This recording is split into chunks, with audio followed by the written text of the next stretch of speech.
How would you like to experience the thrill of never being held accountable for your actions?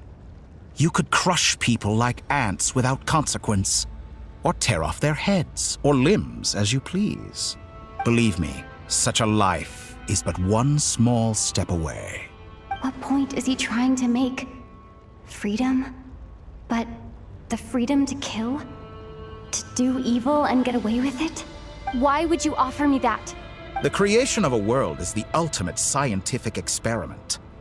I have taken my research to the highest level, where I shall be not just a god, but also a servant to many sacred spirits. I shall heed the truth and perform holy deeds. A god's laboratory is the perfect playground. But it needs the right occupant to explore its full potential. Mortals are found everywhere one looks. Not so with Descenders. I'd prefer my first guest to be a distinguished individual such as yourself. And I know you could make the most of the opportunities it offers. So the condition for entering the new world is to take innocent lives. The same dilemma that Rerir once faced. Could I really bring myself to kill others for my own benefit? Rerir did. And look where it got him. Have you made up your mind? I can't do it. Your playground is no place for me. You're putting your hopes in the wrong person. But we both know I'm not quite the hero you say I am either. I have my own reasons for the journey I'm on. And they aren't all selfless. You've grown a lot since we last met. But there are still things you are unwilling to compromise on. This will only hinder you. Why don't I lower my requirements a little as a gesture of goodwill? I'll give you a little time to learn to be a less noble soul. That'll make things much easier for you. I really doubt I could live that sort of life. And yet you already sound less defiant than a moment ago. The benefits appeal to you because you can read the signs of the times. Why don't we return to my research facility? Your last visit was so rushed. There is much that I have yet to show you.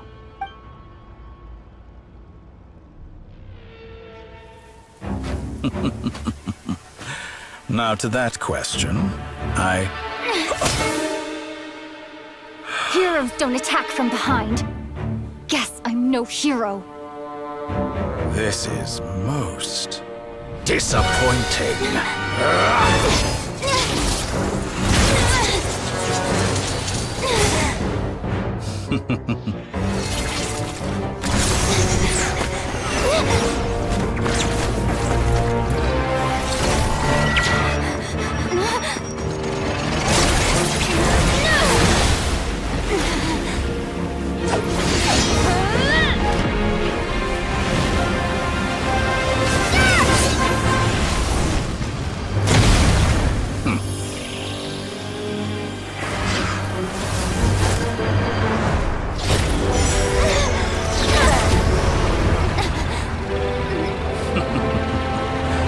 Now then.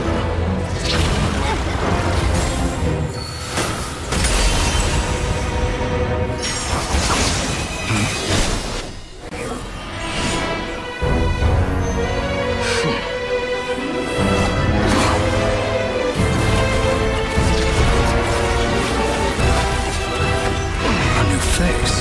Interesting.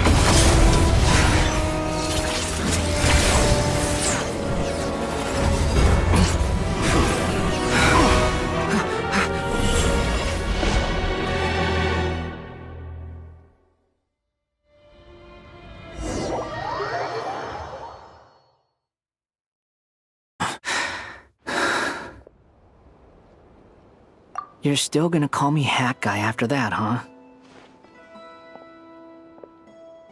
I didn't see anyone else in there who needed saving.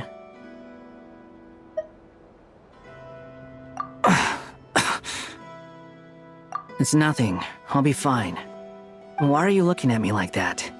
Is it that shocking that I'd come to your rescue?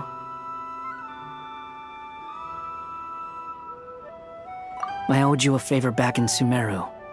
Now we're even. Distracting Dotori was tough. I won't lie. He's not gonna fall for the same trick twice.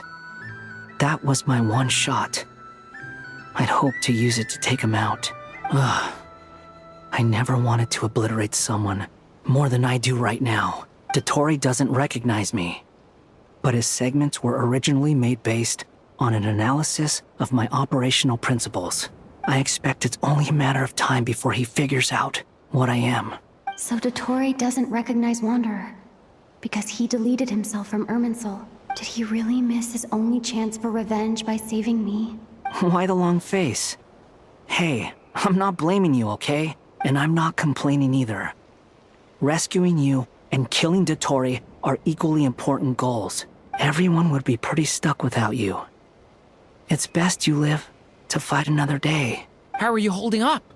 Are you all right? Hat Guy said to put safety first, so we agreed to run as far away as we could after leaving the energy field, and only meet up once it was safe. You don't look injured. It seems that Dotori didn't do anything to you. All right. Rescue operation complete.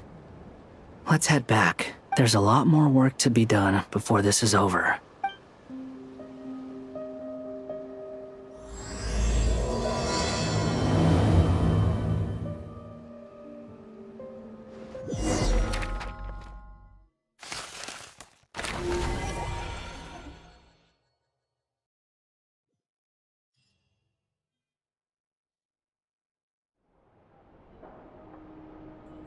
Understood. I will bear the Tsaritsa's decree in mind. I don't see what's so awesome about it, though. Does he really think everyone else is as immature as him? I'm not stooping to Tartaglia's level.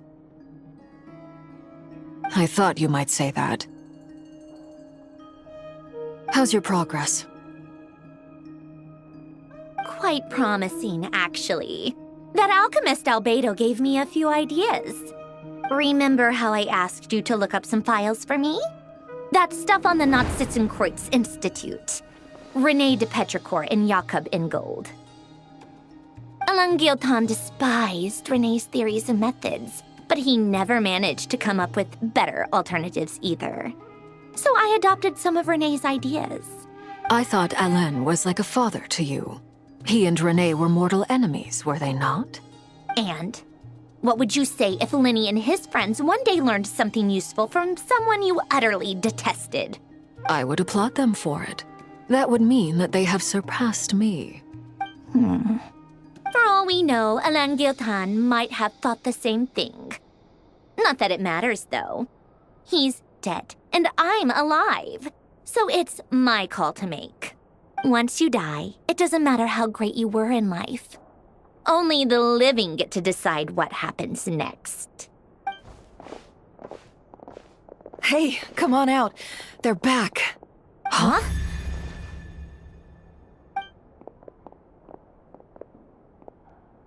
You're back? And your head's still screwed on? And you still have all your limbs? What does it look like? Way to keep your composure, madam. Excuse you. I am perfectly composed. Glad you're okay. Yes, it's a huge relief. Worry? Oh, yeah, right. You think we, the Fatui, were worried about you? We were worried sick. Hey! The Traveler and I were already friends. You are free to join this mission in whatever capacity you please. Much like your tea parties. It's a laugh a minute with you guys. I must say, I was quite surprised when Mr. Albedo told me he would need no additional aid. We discussed this on our way back as well. I am rarely so unequivocal, but in this case, we had full confidence in Hat Guy. He said he knew what he was doing. Albedo and I pretty much had to just wait outside on standby. Meanwhile, Hat Guy broke into the energy field and rescued the Traveler solo. You didn't have to mention that. Well, I'm thoroughly impressed. You are a force to be reckoned with, Hat Guy. Is she back? Is she really back? Traveler! It's really you! Oh, thank goodness! Paimon! You can finally breathe easy, Paimon. It's great to have you back in one piece! Oh, Paimon's been having nightmares the whole time you were gone! Look at them. You know, once you reach my age, there's nothing better than watching a misty-eyed reunion between friends. It's nothing. Same goes when you get to my age, too. I bet Ino and Nefer would be tearing up as well if they were here. Varka, I'm not sure Nefer can cry. Oh, yeah, good point. Hey, your eyes are looking a little red and puffy. Come here, let's hug it out. What? Ew, no! No, thank you. You're not my dad, okay? Knock it off! Everyone, I'm sorry for all the trouble I caused you. But the silver lining is, I didn't come away from this ordeal empty-handed. While I was being held captive, I learned a lot about Dottoro's current capabilities and what he plans to do with them. Allow me to explain.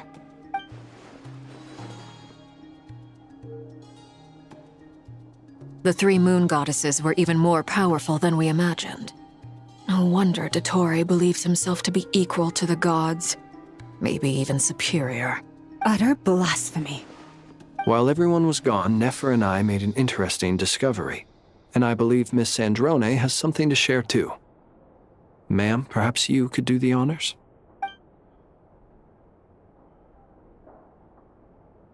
Called it.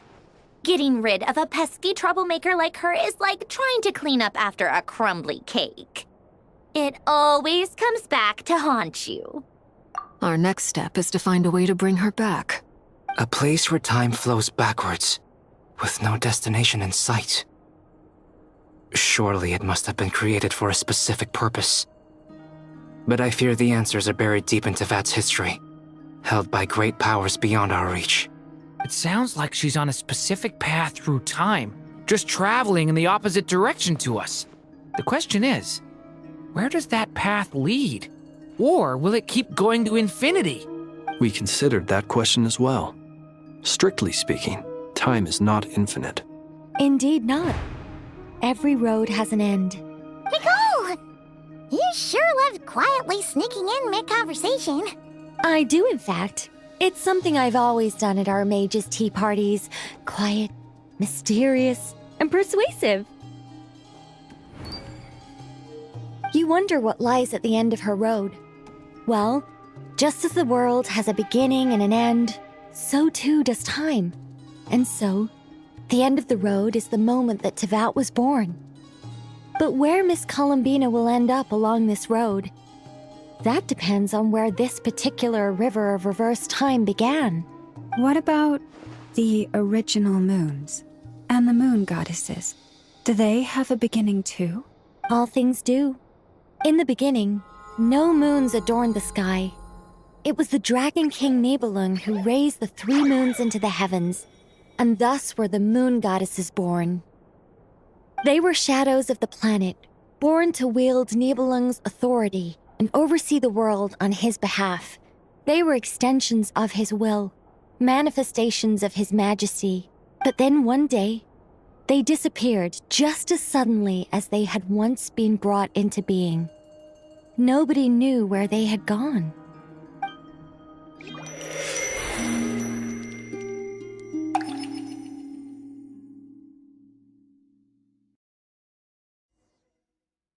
Like I thought, no more paths back to reality have emerged since. But how can I be sure that I'm going the right way without scenes from reality to keep me on track? I can't even be sure of how long I've been walking for. The further I travel, the less stable this space becomes. There are even moments where I can sense something that feels like abyssal energy. They can just materialize out of thin air. I have to keep my wits about me.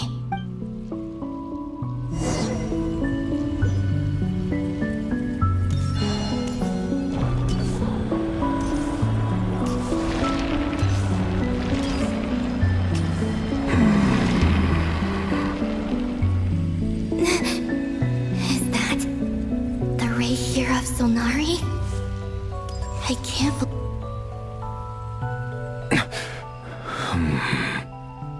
You are the moon goddess. But how? Please, there's no need. I'm not interested in fighting anymore. I find that a little difficult to believe. Yeah. Honestly, so do I. The way you used my own power against me was... It was a brilliant strategy. And then, in the final moment before I was thrown into this space, I got to see an old friend. Mr. Dainsleif. Right. It was so long ago now. But we were friends once.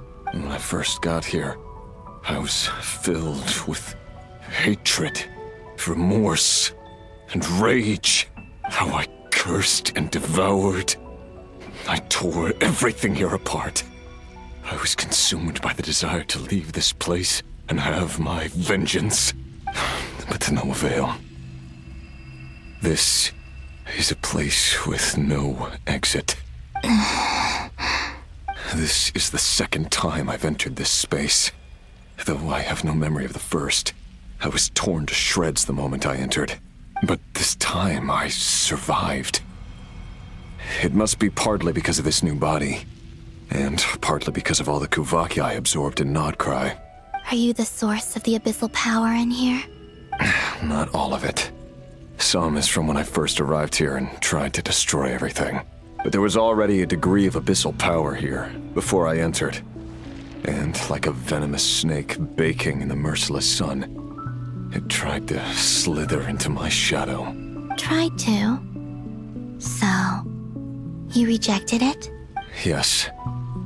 Because after that, the world suddenly became silent for a moment. What do you mean? The voices in my head, they were gone. And then, I saw her.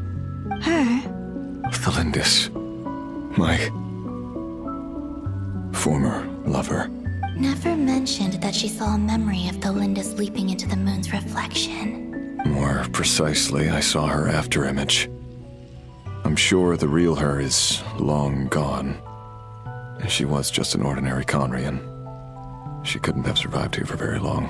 Anyway, why have you come here? Didn't you know it was a dead end? If I hadn't escaped through the moon gate, my friends would have been in far greater danger. Oh, I see. Because of your power. The power of a moon goddess. What?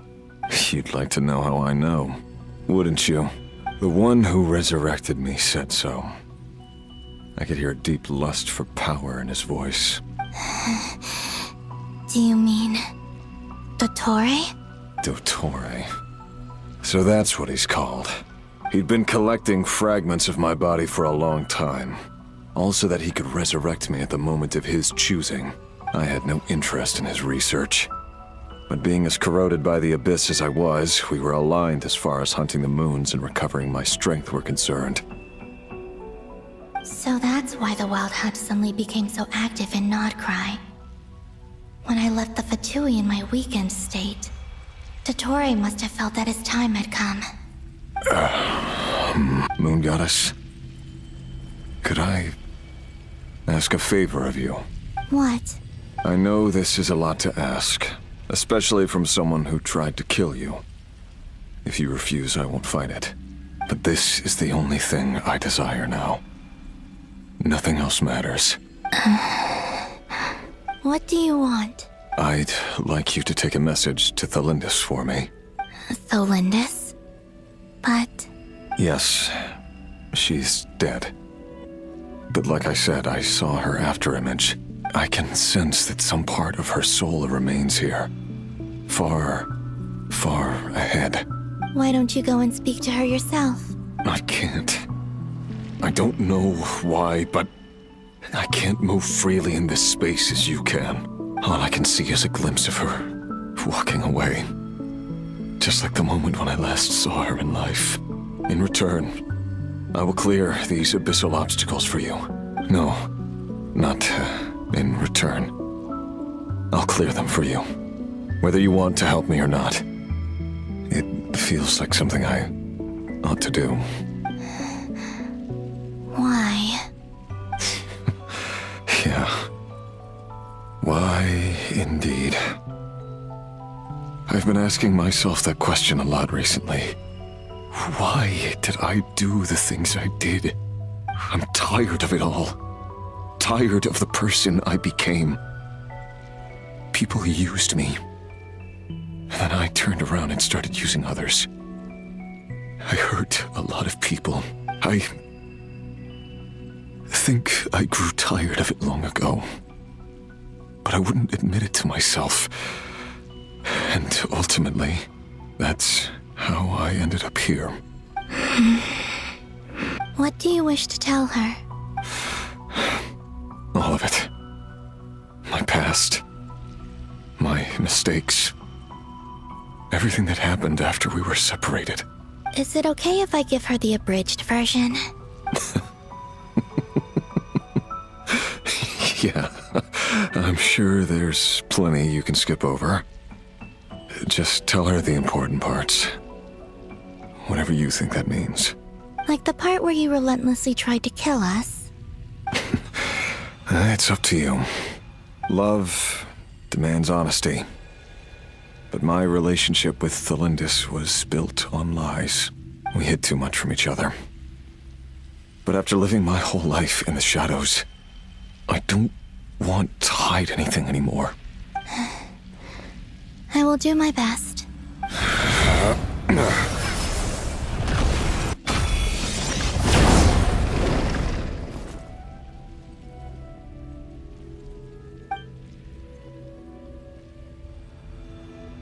There. The Abyss will no longer stand in your way. Even though Mr. Dainsleif felt he had to fight you, I think he still regarded you as a friend. He said that you betrayed him, but he also felt great remorse at never having understood what you were truly going through. Why tell me this? Because if he'd known that someone could take a message to you, I believe that's what he would have said. Thank you. It means a lot. I know this will sound strange coming from me, but don't die, Moon Goddess. I can tell that you're determined to get out of here.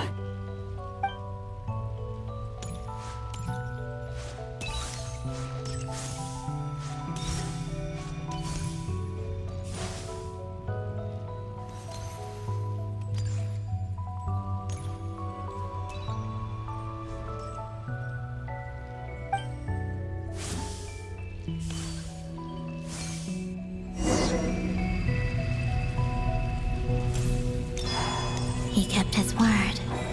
The Abyss is no longer obstructing my path.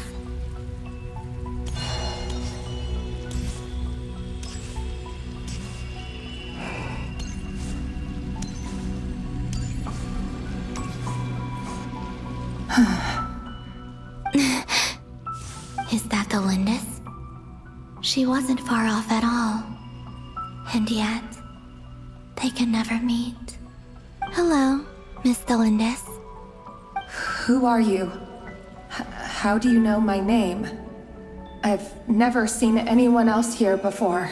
You can call me Columbina. I promised Rerir that I'd bring a message to you. Rerir? My Rerir? Is he well? He's doing better than he was. Better than he was, huh?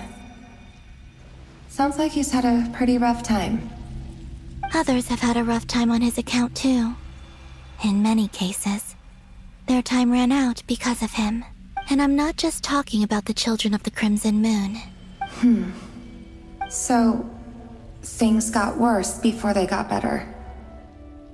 Could you tell me what happened, Miss Columbina? Are you sure you wish to know? Yes. This is my opportunity to learn the truth. No matter how hard it is to hear, I have to know. I admire your courage. However, time is short. I cannot stay here for long.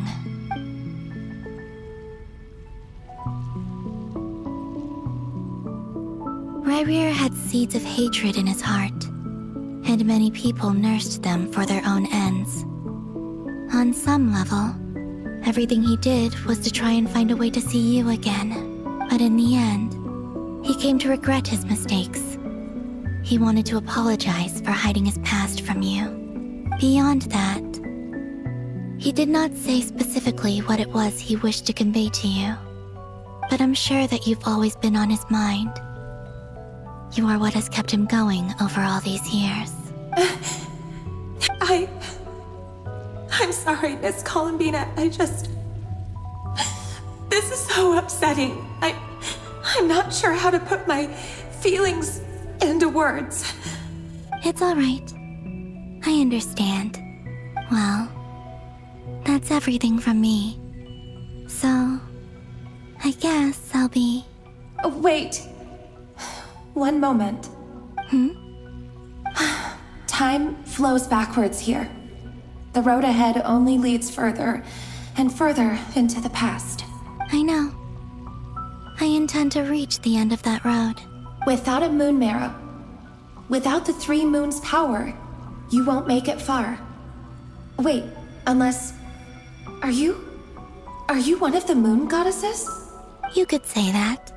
I see. I often think to myself, if life is like a train ride, why haven't I reached the terminus? Where am I even going? And it's not just me, it's this whole place. Wherever it is, it seems like it's existed forever. It's such a mystery. Where is it going? I must seem so ridiculous. I can't answer these basic questions, and yet I jumped right in here without hesitating, only to be torn apart the moment I entered by powerful energy currents. Only my soul remains now. Thinking back, I was suddenly overcome with fear and terror in that moment. Perhaps I too became bewitched by the abyss.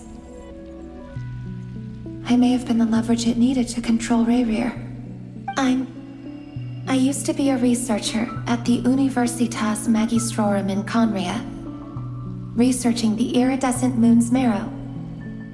Eventually, I came to the conclusion that time in here flows in reverse. Rerir was one of the Finster King's retainers. With me, he was in an impossible position. It plagued him constantly. I wanted to help him escape his lot in life.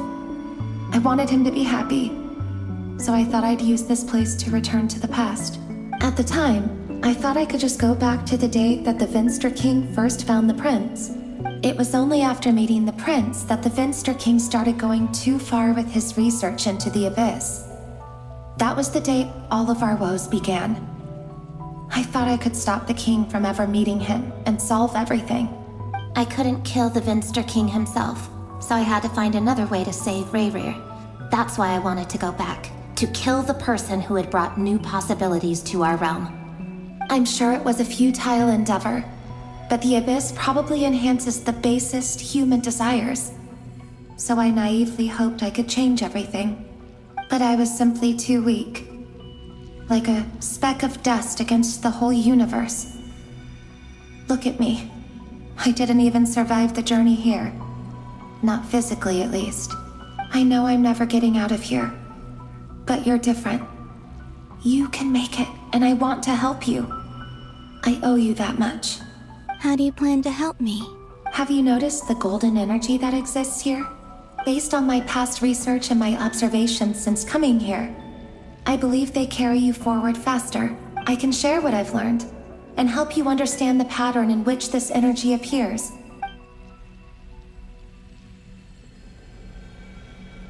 I think you just might...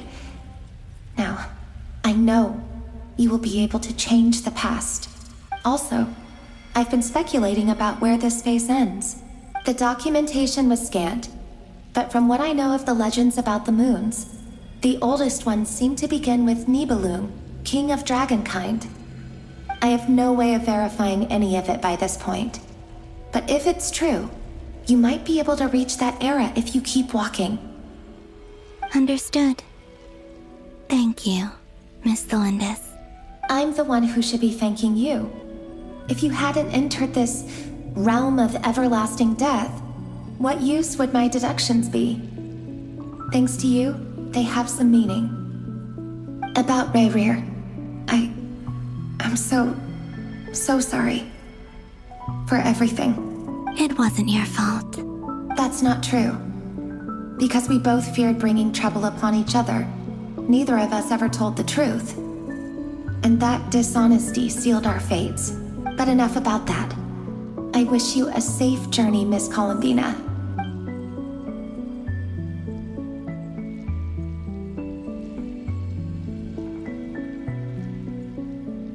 And may the outside world never have to experience pain like this again.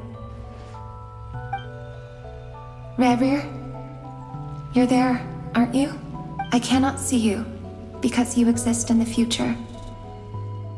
I expect we'll be trapped in this prison of space-time for all eternity.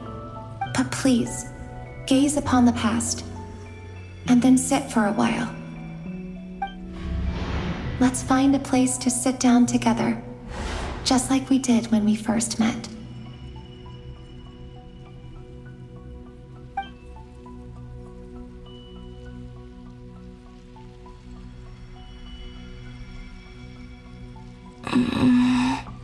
How long have I been walking? How much further till I reach the end?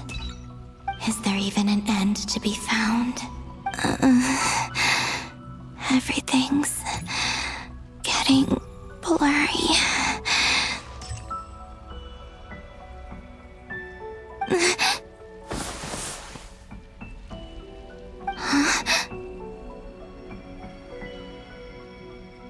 Are you all right, little sister? Have you come from the distant future?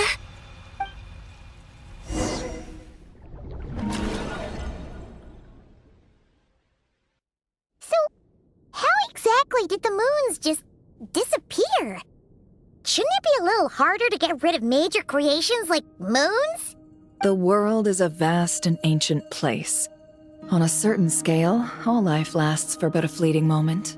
Miss Nicole explained that the moon goddesses likely perished in the War of Funerary Flame. The moons themselves were also destroyed at that time, save for the Frost Moon, from which a new moon goddess was later born. Am I missing something then? 'Cause the stories say that the moon goddesses were born on the moon, but doesn't Columbina say she was born in Nod-Krai? Huh, you're right! Why do their birthplaces differ? What's the difference between the two generations of moon goddesses? Also, remember what Sandrone said? Her scans detected 4 moons. In other words, 4 moon marrows. Technically, the result of the scan means that 4 moon marrows were detected and positively identified as moons in that moment. In other words, this piece of information alone isn't enough for us to know how Miss Columbina is doing right now. Yep, we have no way of staying up to date on whether she's dead or alive. She's on her own for now. But at least she's trying her best to get back to us. Yeah. She's a tough cookie. And a sore loser, too. We have to trust that she'll find a way. Because we really need her power. As much as it pains me to say it, we've got no chance of beating Dottore in a straight-up fight. He's much too powerful. It wouldn't even be close. That maniac is going to devour everything in his path until he reaches us. We need to find someone or something that can stop him before he does anything worse. I'll be frank. Our only hope of defeating this false god is with a real moon goddess on our side. I'm not just saying this because Columbina's a friend and I want her back safe and sound. It's just the truth. And I know that even she was no match for him when he attacked, but I don't have a better solution. We're not giving up on saving her, whether she can defeat Dottore or not. Right. Don't worry, Miss Sandrone. We're all aligned on saving Columbina. No one's trying to argue that we can only justify saving our friend because it will help save the world. This is about multitasking. We want to save both. So, she's more than just a moon goddess to you guys? Absolutely. Duh! She's part of the gang! And you are too, you know. Yes, I know. You don't need to labor the point.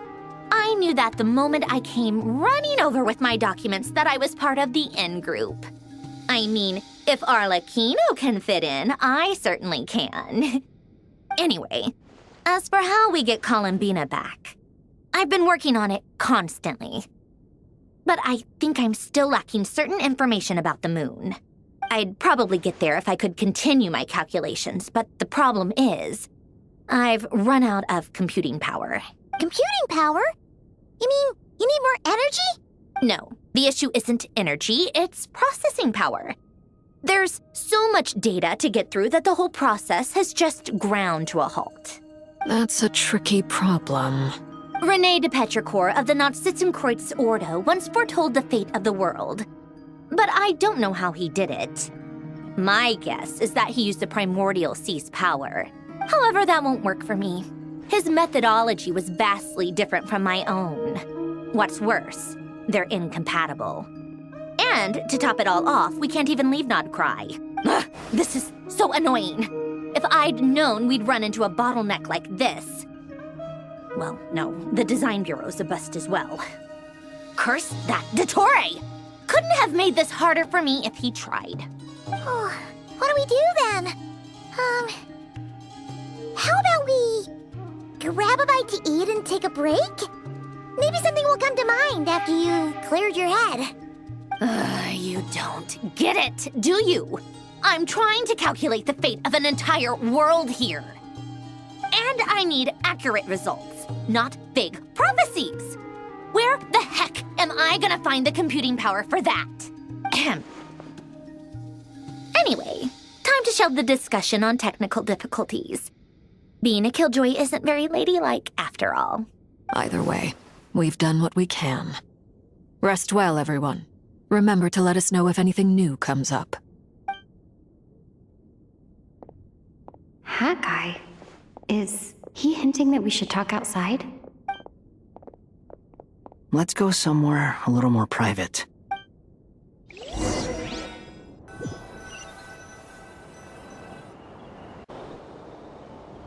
You know that Dory went back to Sumeru, right? Yeah. She mentioned she was planning to head back. Things aren't looking good for Nod-Krai.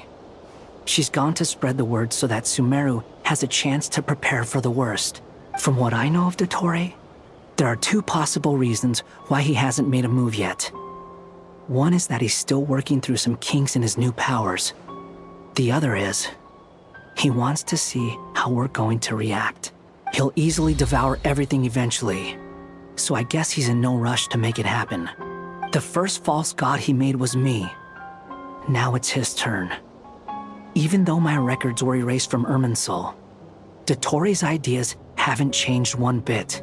He once told me that becoming a god was like turning yourself into a hungry wolf or giant serpent to devour the moon. Clearly, he began studying the moon goddess's powers long before he even tried making a god.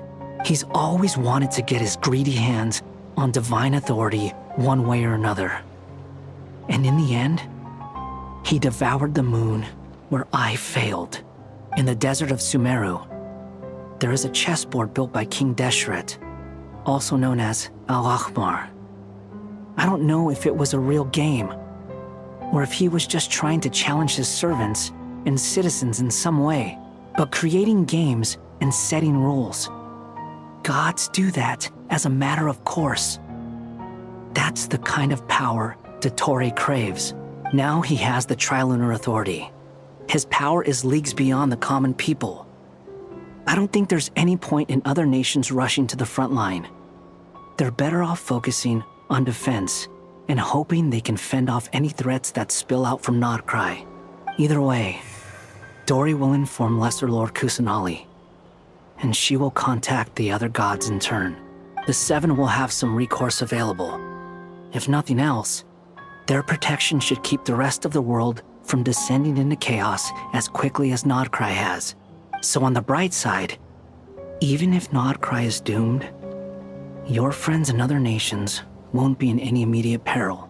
That's good to know. But I'm not ready to give up on Nod-Krai yet.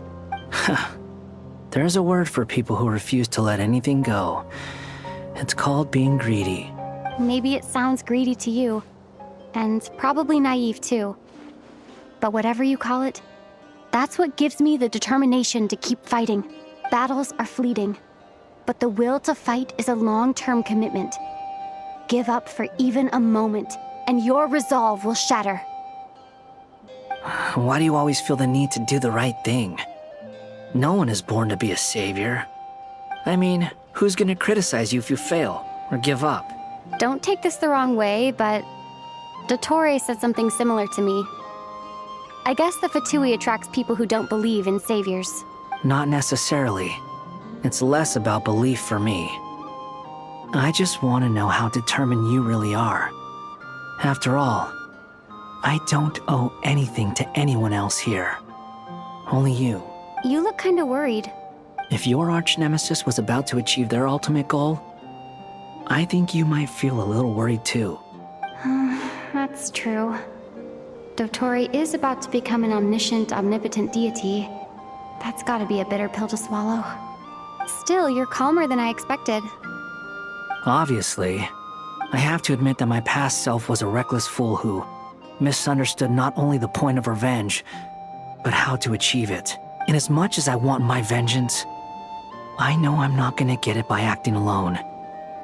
If the world's taught me anything, it's to think before I act. Too bad it never taught me any other virtues, though. So, I am going to destroy Dottore, no matter what it takes. So, what's your plan? I'll get to that. First, tell me, what do you think of Sandrone? Just like Paimon said, she's a friend, part of the gang. How much do you trust her? This is a serious question. Think carefully before you answer.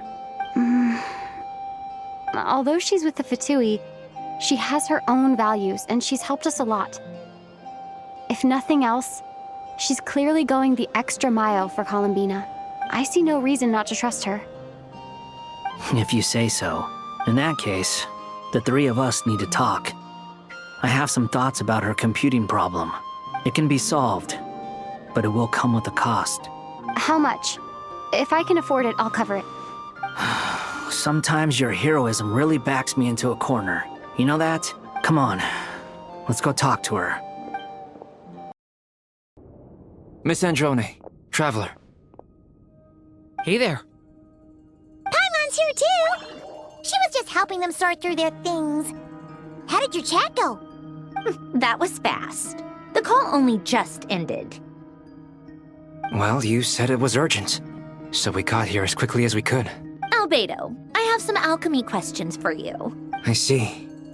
Looks like my knowledge proved useful after all.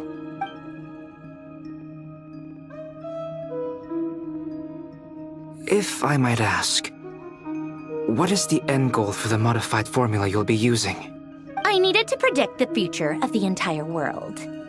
But I've run into some teething issues since trying to implement Renee's theory of the four Orthants. I see. I'll have a look at it. Still, computing power is the real issue here. How do you plan to solve it? About that, it's been sorted. Oh, with the Traveler's help?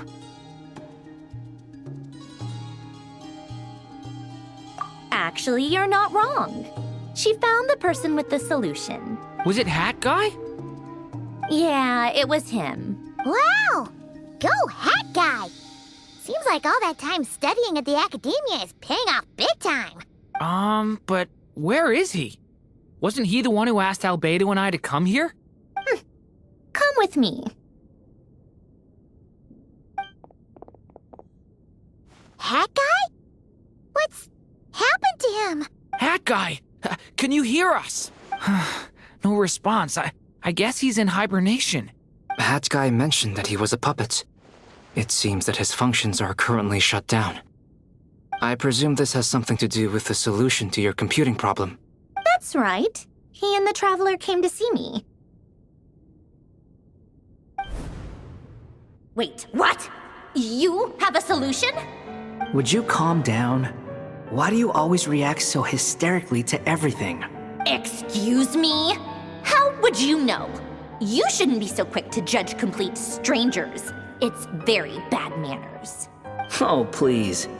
It doesn't take that long to figure out that you have a temper. Where does a mere student get that kind of confidence? I've actually published more papers than you. Not that status counts for much. Even Paimon's applied for academia admission. Huh? Are you serious? See? This is why I can't be bothered to explain myself. She recognizes no one's skills but her own. Okay, fine. I'll hear you out. So, tell me, how do you propose to solve my computing power problem? This world itself is constantly processing all kinds of information. If it's the world's future you're trying to calculate, you need a processing device that's designed to cope with that volume. Easier said than done.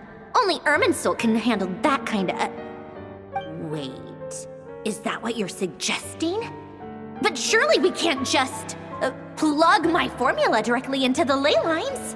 You should be able to tell that I'm not human, right? Yeah, I noticed. The technology, though, seems pretty ancient. Very different from Fontaine's. It's a completely different system.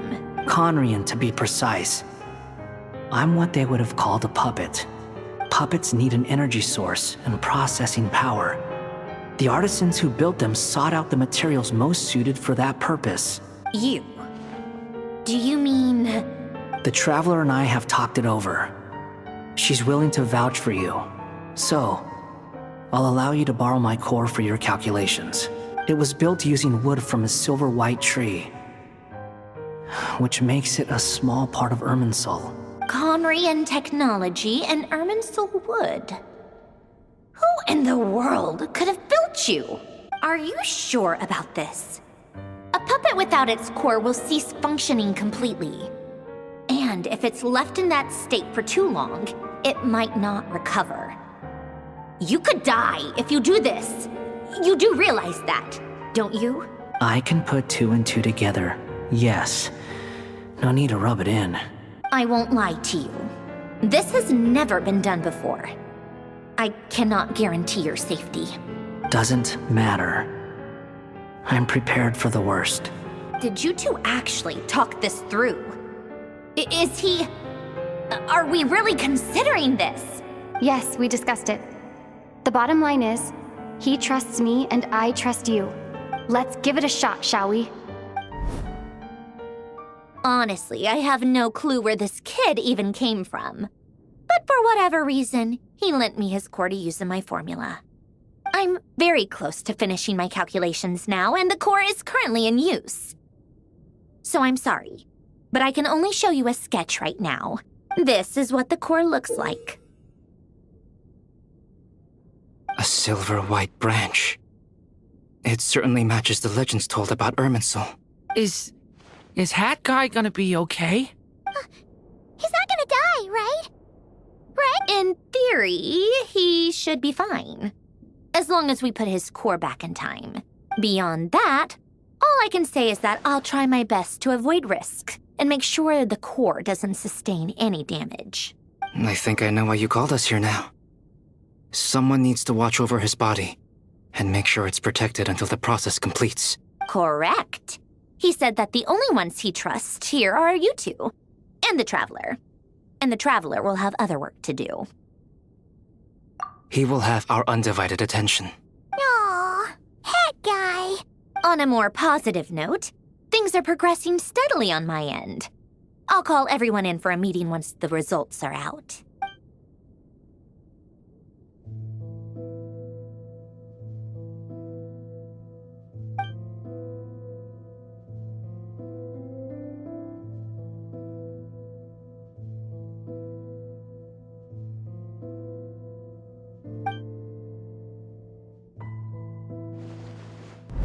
The worst case scenario with the core removal is either a system reset or a total loss of function.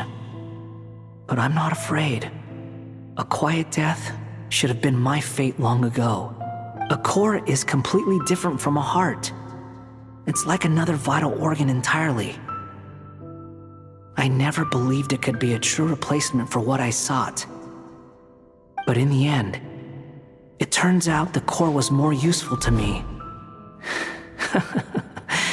Pretty funny when you think about it. It's like the punchline of my entire life. Do you think there's any difference between a puppet and a human? If not, then this would just be another samsara. I have already experienced both a past life and a next life. Part of me wonders whether I'm only capable of making this decision because I've become a real human. What's with that expression? Isn't this a good thing? Sandrone will succeed, won't she? She has to. She will. We all have to persevere until this is over. That's right. And I'll protect you all until a moment of victory arrives.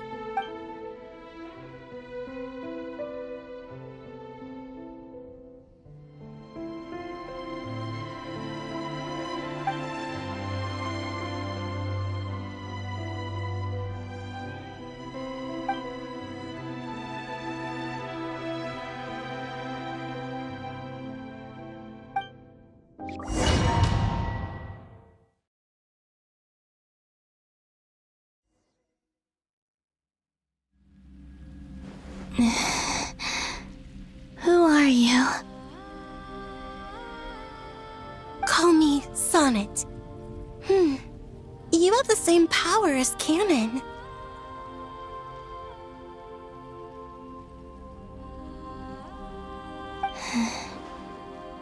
Sonnet.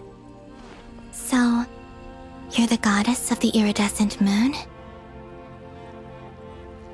Oh, goodness! You recognize me? Well then, what's your name? Columbina. Columbina Hyposelenia. Hyposelenia? What a lovely name. Did you choose it yourself? It was a joint effort between me and my friends. Friends? You mean your friends in the heavens? Huh?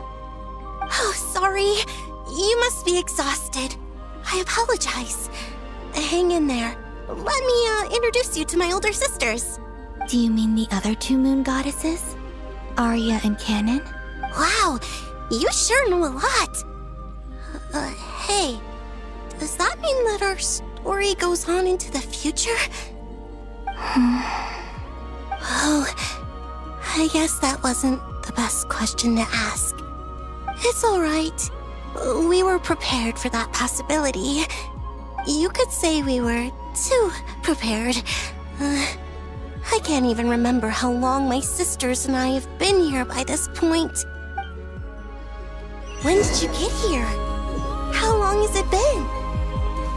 I can't say for sure, but it feels like it's been forever. I see.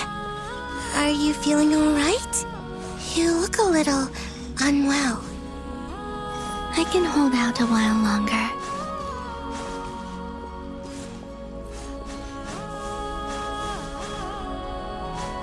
We don't have far to go. The place where my sisters and I are based is just up ahead.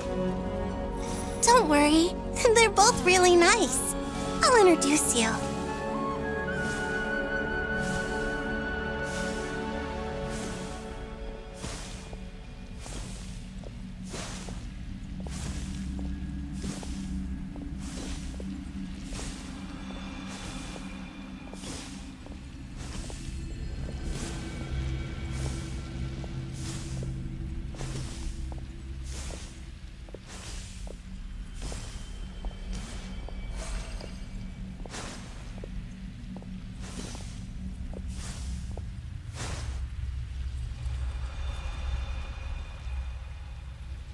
Sisters! I'm back!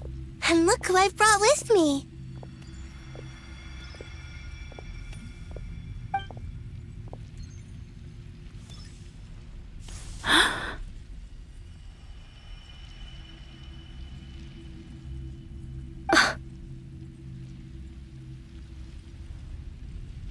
It's our lovely little sister, born in the far future. The pleasure is all mine. Allow me to introduce you to Columbina Hyposelenia. This is Aria, the goddess of the eternal moon. And this is Canon, goddess of the frost moon.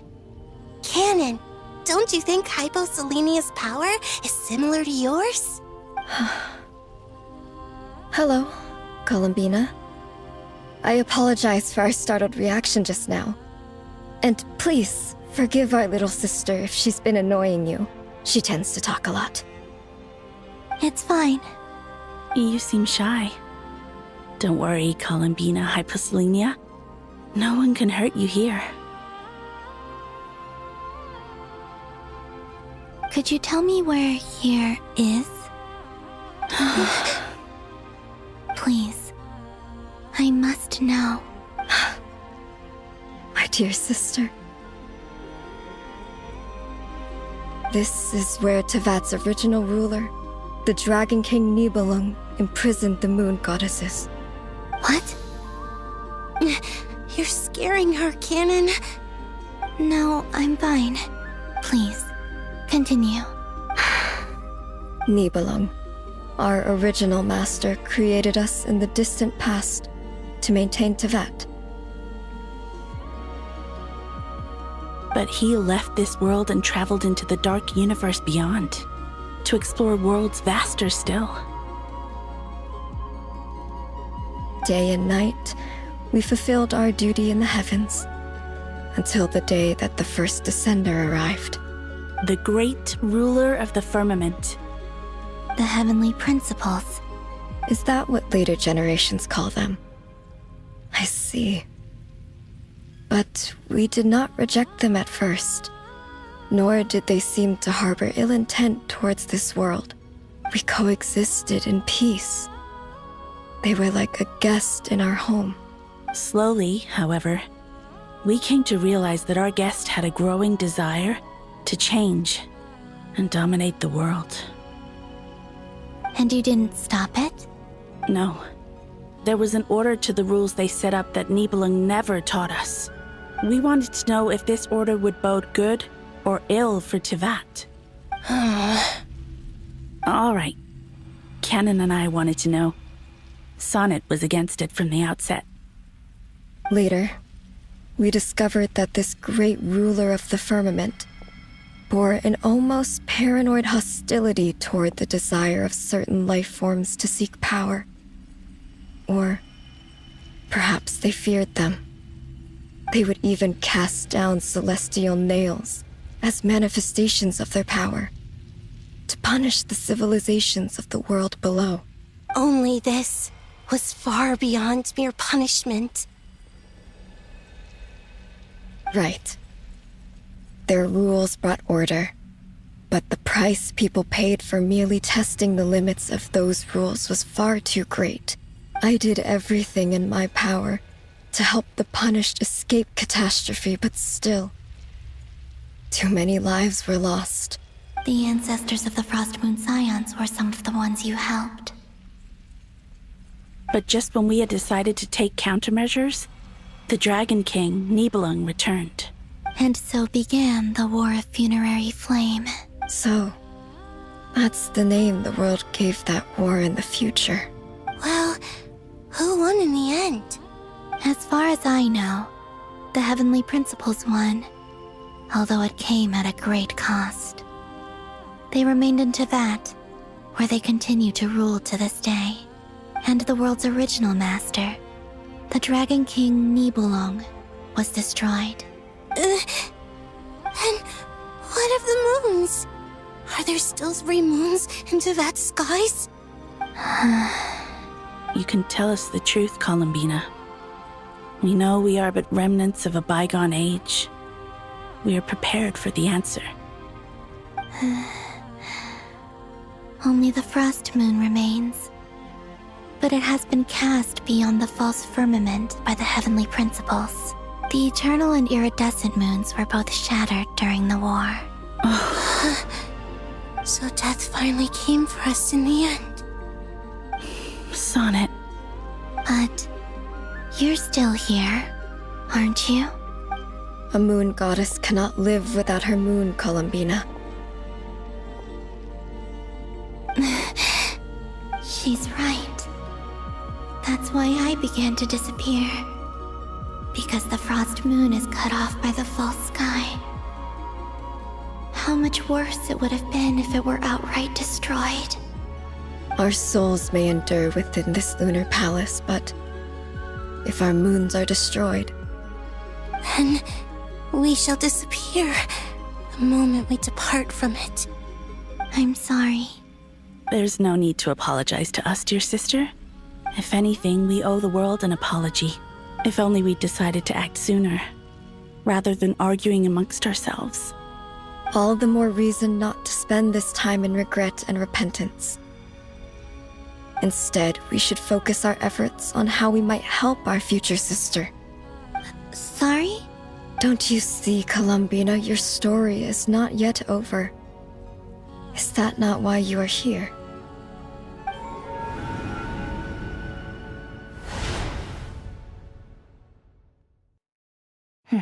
It's done. Initiate numerological array. Continue running primary process. Calculate the world's fate through extrapolation. And identify nodes of potential change. Secondary process, scan for moons. Still 4. The number of moon marrows hasn't changed. Wait, let me think. Is it possible that there's something I've been misunderstanding about the moons all along? Variables. Variables in the world. I know where potential variables within the world come from. So what about the moons? Are there any variables there? Like their life or death, for instance. What if being alive or dead makes no difference to a moon? But that's so strange. Even immortal gods can die. Why would the moons alone be? Wait! I've got it! If alive or dead is considered a variable, we might have had this wrong the whole time. No one ever said that a moon marrow equals a living moon. We just made that assumption ourselves. Initiate secondary process. Scan again. This time filtering out interfering perimeter, moon marrow. I don't care if they're natural or artificial. Get them out of my search results! Why? It says 3 moons still exist in Teyvat, even after excluding the moon marrows. But we know for a fact that 2 of them are dead. Redo the scan. Narrow the results to living moons and real moons. No, scrap that. Narrow it down to moons that have lunar authority and remain alive. Why? Why is it still 3? What is this, Columbina? Has the world lied to us? Or are you the one pulling the wool over our eyes?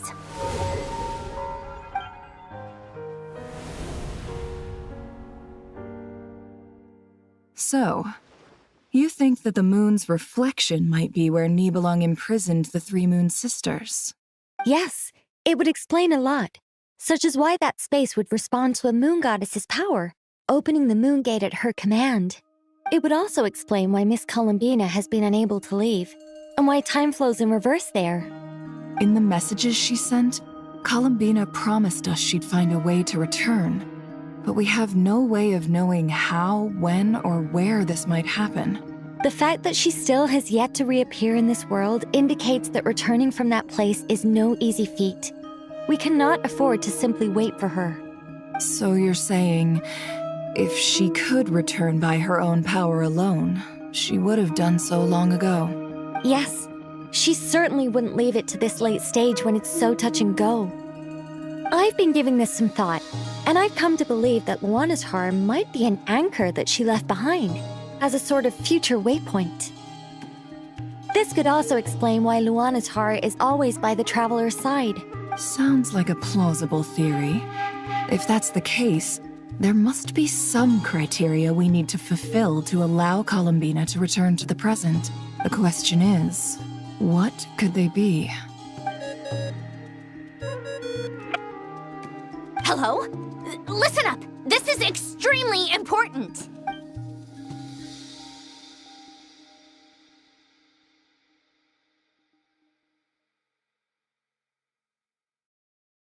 Not only is Columbina alive, but she may well exist in a form unimaginable to us. I'm still unclear on the details, but she's done something truly inconceivable in the past. And the clue to what she's done lies in the moon and Tevat's sky. Truly amazing. Oh, I'm so delighted for her. I'm sure we all feel the same. And I'm sure Columbina is ready to get back here and fight by our side. I'll keep my calculations going and try to find some way of coordinating with her. But that's not an excuse for everyone else to slack off, okay? All of you had better keep trying to think of solutions. How can the dead moon still live? And Luanatar...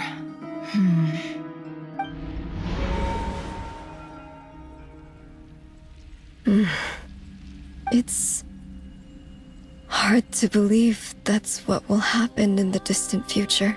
Our authority is linked to the most fundamental rules of Tevat. I suppose it's no wonder that many would covet that power. I didn't realize that when you said friends, you meant people who live down in Tevat. That's so lovely. I always wanted to go down there and have some fun. Have you ever tried leaving this prison? Of course. Between us, we've tried everything. But no matter where we go, this space will eventually bring us back here. It's like the center of a whirlpool.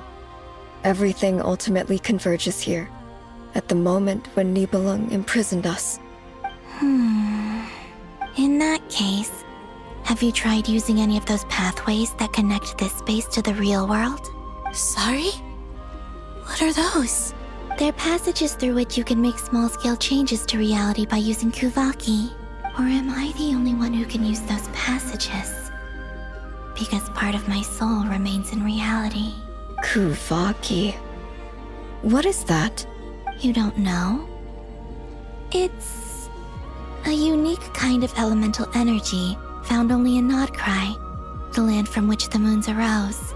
Oh. Well, it's true that the moons first rose up from the part of Tevat you say is called Nod-Krai. But there is no difference in the elemental energy between there and anywhere else.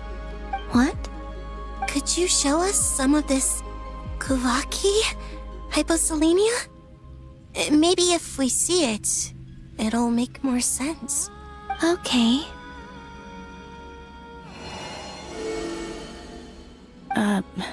Isn't that just your power?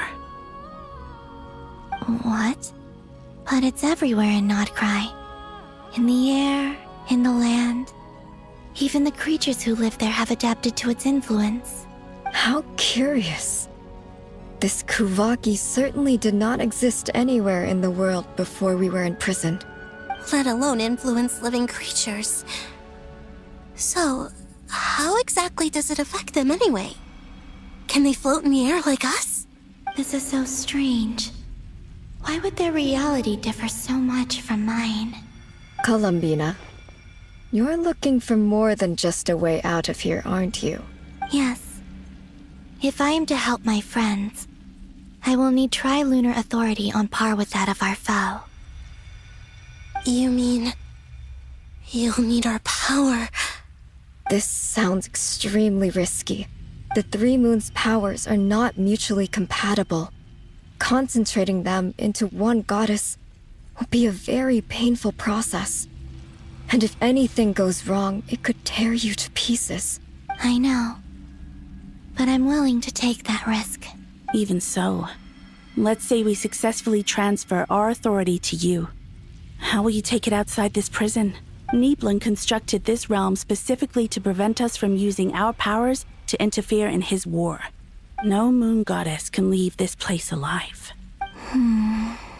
What if I don't leave alive?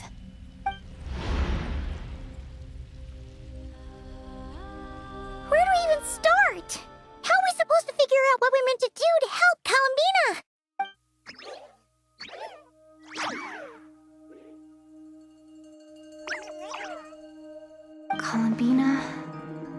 What do you need from us? If she really got to the beginning of time in there, how do you think she'd leave us a message? You don't think she'd write it down on a stone tablet somewhere in the hopes that we'd find it, do you? Seems unlikely. Columbina may not talk a lot, but she thinks deeply about issues like this. Let's review what we know. This is the Columbina who fought alongside us against the Reikir of Solnari, and with whom we celebrated Moon Prayer Night. She knows our personalities, our ways of doing things, even our unique strengths and abilities. So, if she wanted to tell us something from a long, long time ago, what would she do? Oh.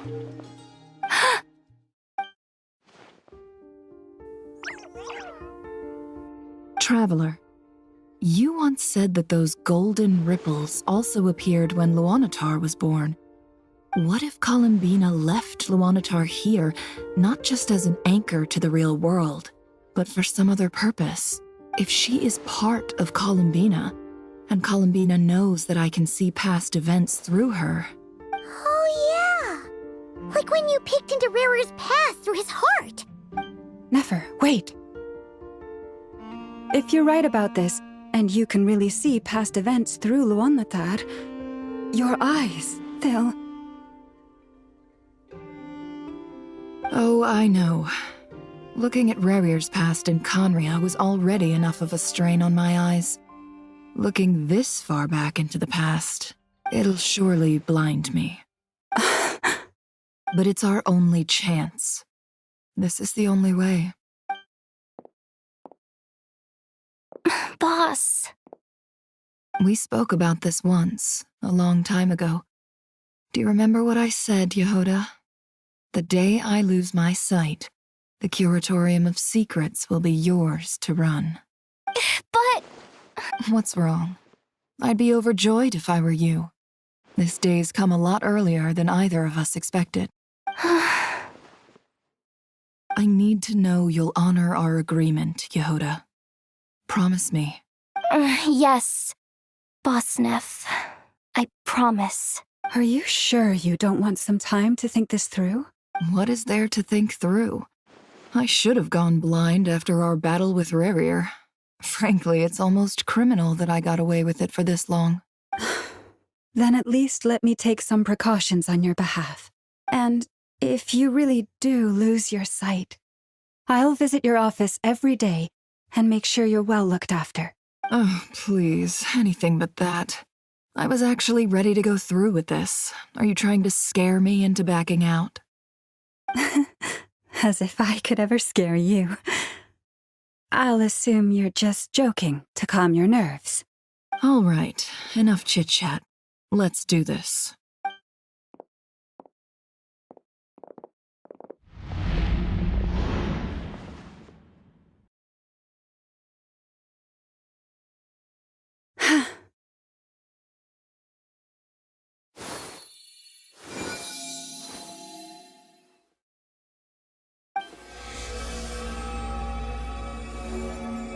All done. Good. Now give me some space. Come on then, little one. Show me what happened in the past.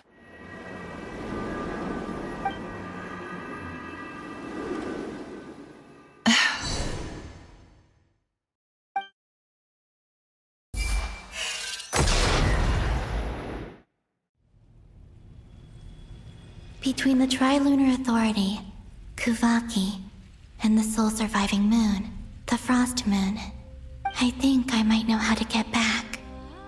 But I will need my sister's help. Time to go talk it over with them.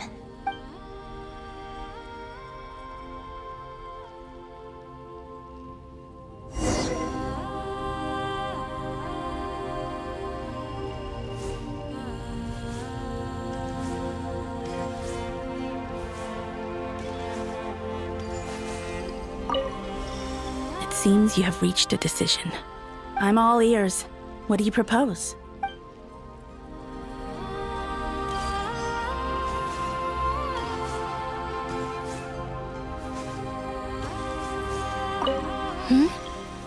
Have you decided what to do? I hope it's not too dangerous. You really scared me when you said that thing about not leaving here alive. Come on, let's go find the other two.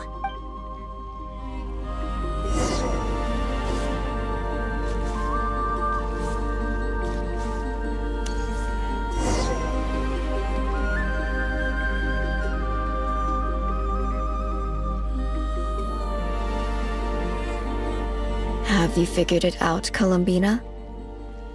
Tell us, how do you plan to leave this place? I intend to die here, in this moment, and then be reborn in the future with the help of my friends. What? What are you saying? How can the dead be reborn? And how will you inform these future friends of your plans? You can't exactly leave oracles. Nothing can escape this place.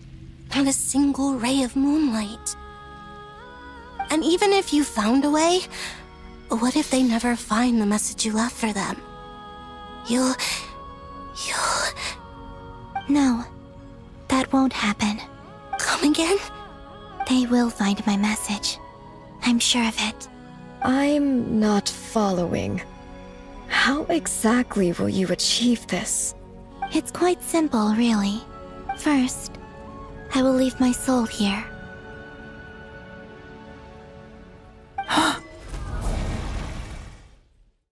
I see it. Your soul?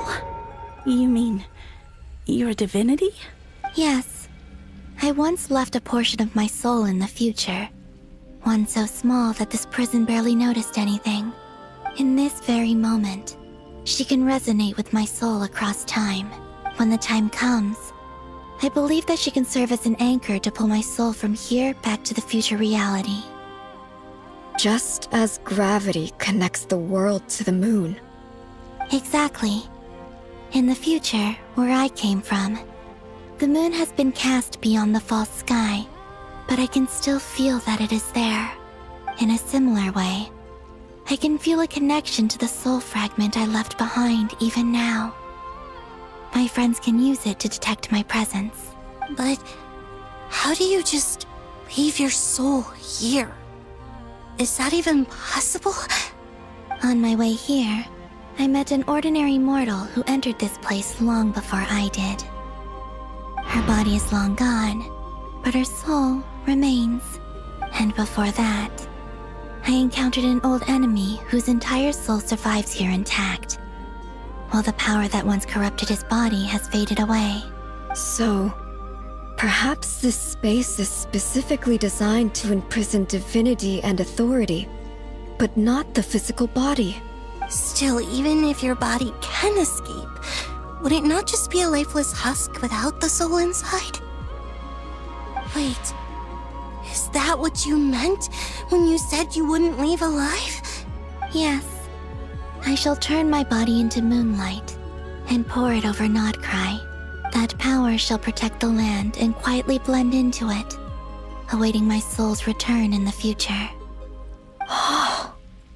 However, I cannot do this on my strength alone. I would need your help to do this, so I'm humbly asking for your assistance.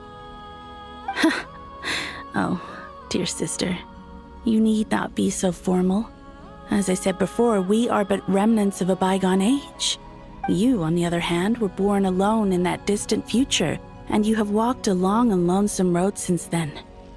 How could I bear to let your story end here in this dungeon? Don't forget, we are your sisters, your family. Arya's right. Actually, I've always wanted a little sister. Can you imagine how it's been for me? Getting nagged by two older sisters all the time. Now, I finally get to be the big sis. And not just that, but I get to help you return to your world, too. How could I say no to that? Sonnet. Kennen? I'm sorry. I know this is a bold request. The Frost Moon is rightfully yours, and it remains intact. Oh, no, please, don't misunderstand me, Columbina. I was just thinking back on the years that the three of us once spent together. You cannot imagine how happy I am to hear of the future world you describe. The Frost Moon Scions, your lovely, kindly friends. For the three of us, whose purpose in life was to maintain the peace in Teyvat, it is a great relief to know that the people of this world live in such an abundant future. If your plan can save them and save Nod-Krai, I will gladly give you all that I can. Besides, the three of us have been together since the day we were born. I could never abandon them to live on alone without them. Canon. Still, I do have one question I would like to ask you before we proceed. Certainly. What is it? Why do you cover your eyes?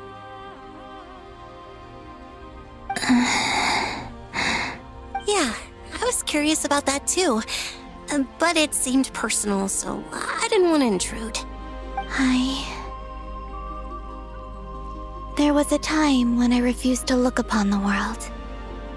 I believed it was full of nothing but lies and falsehoods. I wished to hide my feelings, seal my heart, until I could return to my true home. I see. Perhaps that decision saved you from ever having to see the false sky again. But at the same time, you likely missed out on many true and precious things, like the smiles on your friends' faces. Promise me this, Columbina. When you return to the future, open your eyes, take a look at the world around you, and see your friends. I'm sure that you know this already, given that you long to return, but that is your true home. Give me your hand, Columbina. Aria, Sonnet, you too. Okay. All right.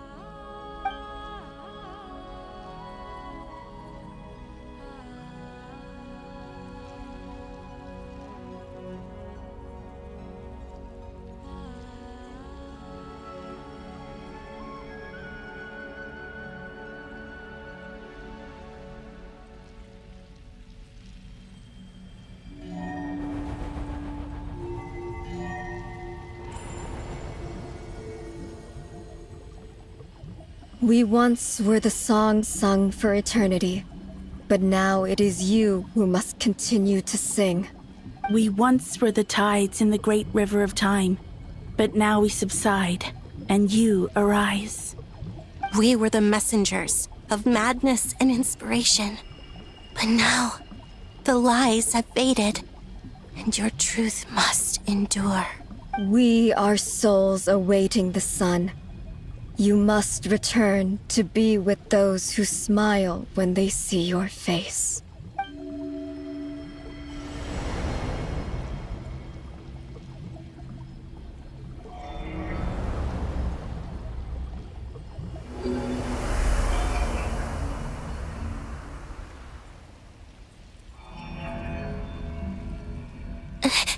Is it done? Yes.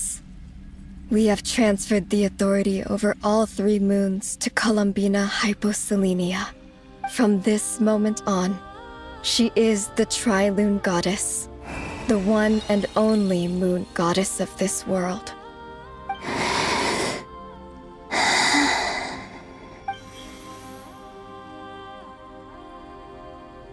Thank you. Thank you, my sisters. Now go, and do what you believe is right, Columbina Hyposelenia. Be aware that we cannot grant you the power of the 3 moons beyond these prison walls. The conflict that arose over their remains following our disappearance will still take place. I understand. Sisters! Oh, my body. body. It feels... Now that we have given up our power and authority, our bodies are merely mortal shells. This prison is dissolving them as we speak. It's okay, Sonnet. The end must come for every god, just as it does for every human. That's all this is. The final destination of our lives. Canon and I will be by your side the whole way. We have one final request, Columbina. Could you use the Three Moons' power to send us back into the real world? Now that we have lost our powers, I doubt this space will seek to hold us further. It's just... we would like to spend our final moments together in the only place we ever called home. Of course. Gladly. Sonnet.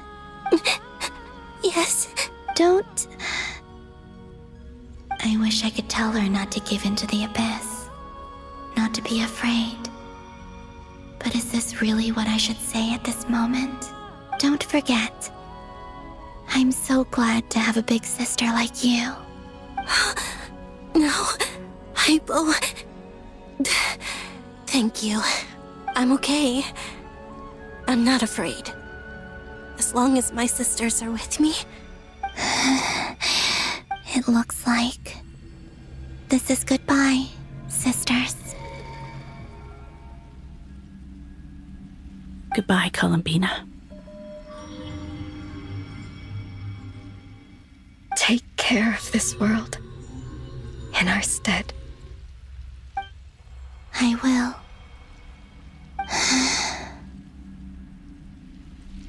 And now, it's time for me to bid farewell to my body, too. May it become the moonlight that keeps Nod-Krai company through the long years ahead. So this is why Nod-Krai was not always home to Kuvaki.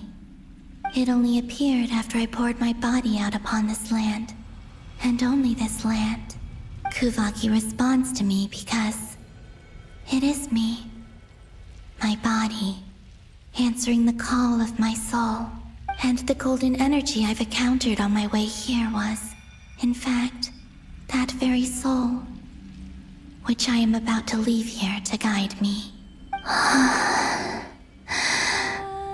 O power Trilune, eternal moonlight, I, Columbina Hyposelenia, lay aside my body. Let it be cast into the dark night to illuminate the future. May it be a companion to all who dwell beneath the moon.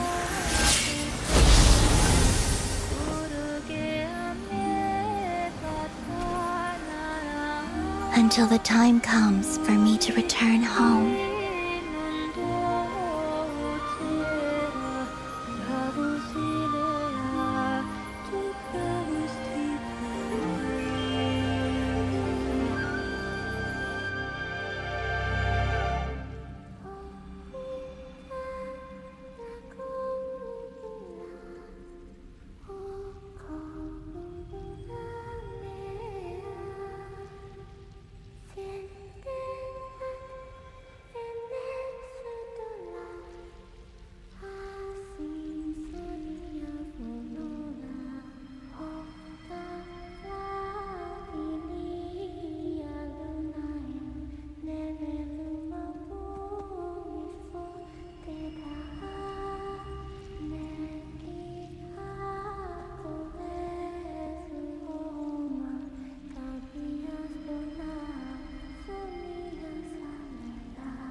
Were we even allowed to see that?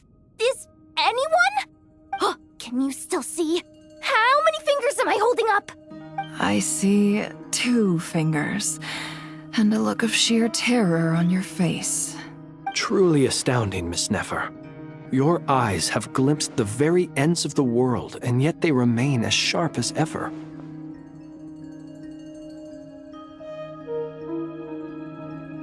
Or is the credit for this miracle due to Miss Lauma? It seems that even time itself is no match for your medical skills. Surely you jest, Mr. Flins. I suspect we have Columbina to thank. She must have realized the immense toll that the ritual would take and purposely set aside some of her power in the past to protect Nefer's eyes when this moment arrived. There is always a great price to pay for witnessing the truth, but it seems that this time, Columbina has shouldered that burden on our behalf. She chose the perfect method of getting a message to us. Though her eyes were always shut, she was clearly so perceptive. She knows us well. She knew exactly how we would think and what we would try. Despite being separated by time and space, we're seeing the same possibilities and seizing the same opportunities. We still don't even know if she's okay right now. But as long as there's a chance we can do something, we'll fight to make it happen. We'll get you back somehow, Columbina.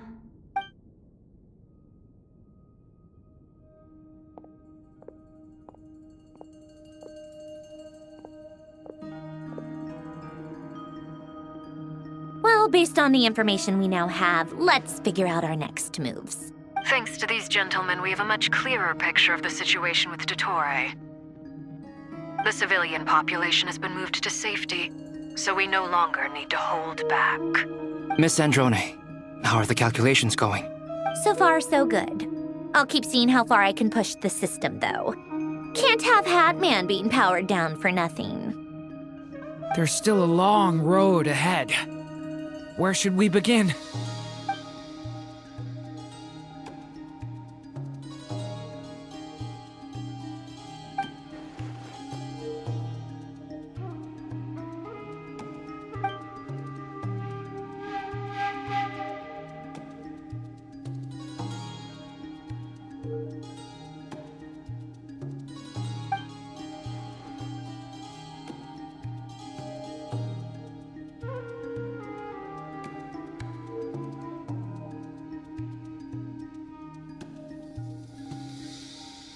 Our plan is clear.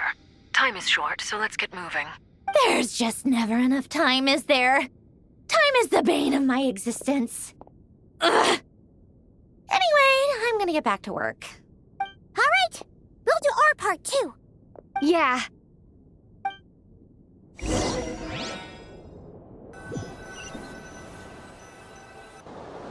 Albedo's theory says that elemental energy can dilute the light realm's power, but I'm no expert in building elemental defenses. Sounds like something out of the advanced elemental theory section of the library. Whew. You seem quite troubled. Well, yeah. I mean, who doesn't get a little flustered when they're completely out of their depth? You were the very picture of confidence back when you approached the Hexen Circle.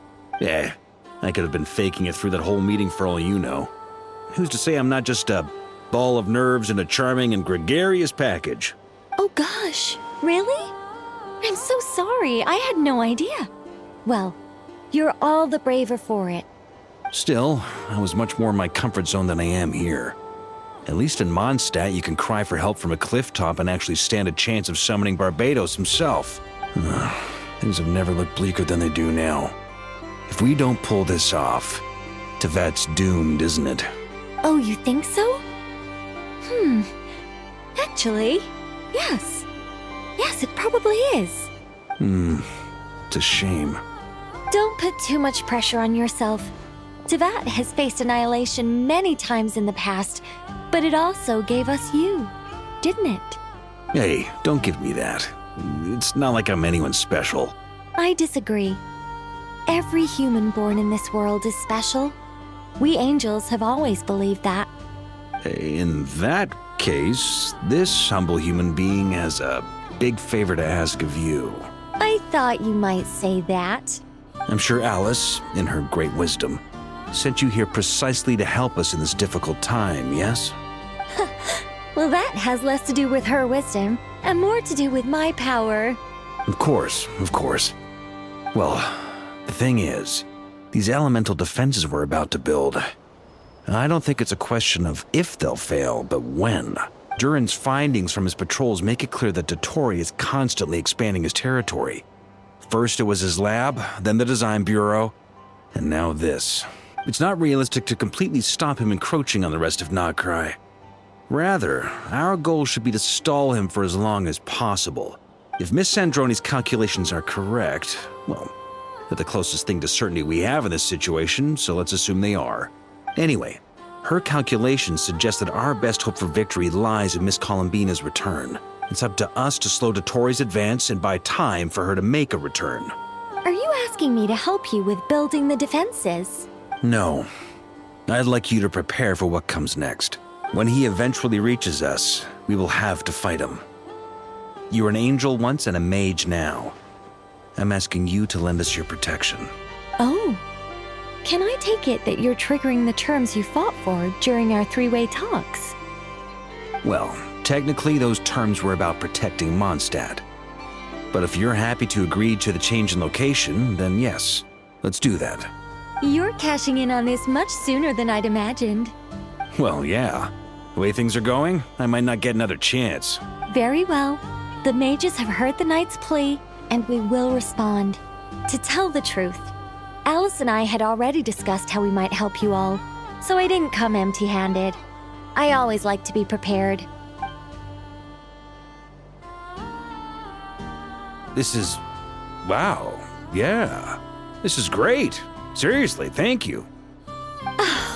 It's been many long years since I had a chance to dazzle humanity with a little divine intervention.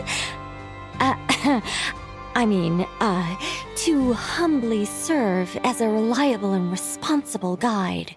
Anyway, Knight of Boreas, please accept this gift in recognition of your great virtue. Go now. May the angel's blessing deliver you safely to your destination.